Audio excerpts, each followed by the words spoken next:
High school football will begin limited workouts next week, but before teams can get together, head coaches in the Piedmont Triad, at least some of them, are raising their voices to make our community stronger amid racial injustice. Rivals on the Gridiron met with our Talitha Vickers today to share why they're on the same team now for racial equality.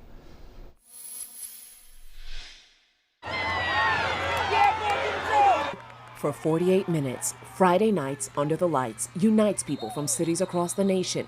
Right now, the spotlight's been on the systemic divide and how to reach the goal of racial equality. When you talk about change, the first piece to change is you have to acknowledge that there is a problem. And having the opportunity to listen to these gentlemen, I learned that there's a lot of things that I don't see and things that I want to learn more about. When 11 of the 12 Forsyth County High School head football coaches sat down to do just that, the impact was profound. I was a little bit nervous when I told her I couldn't sleep for 3 days because I didn't know how the conversation would go.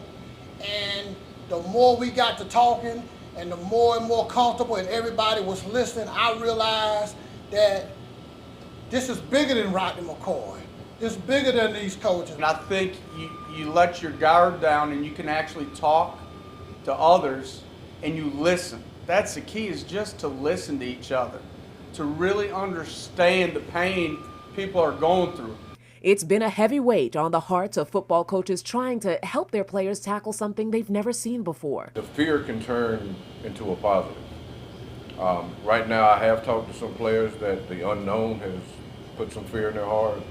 But it's a time to take that fear and turn it into a positive. What can you do at this time? Forsyth County Sheriff Bobby Kimball agrees, saying it's time to make a different play. We've got to band together and make sure that we are banding and putting our arms around all of us, regardless of your race, your color, your economic, sexual preferences. That's irrelevant now. This is Team Us. And believe me, we're in the fourth quarter. And if we make the wrong mistake, we will lose this game. Coaches say just as teams come together in locker rooms, there will be no room for racism within their programs. You got guys from different ethnic backgrounds, different religions, different races, different countries, but they come together for one common goal, and that's to win that ball game. Now we're coming together to win life. We want to breathe that breath of fresh air into those individuals that say, I cannot breathe. We want to be that beacon, that light of hope. So our message is clear. We stand against racism. We stand with you. If you looked at anything I've posted, I did unity. Unity.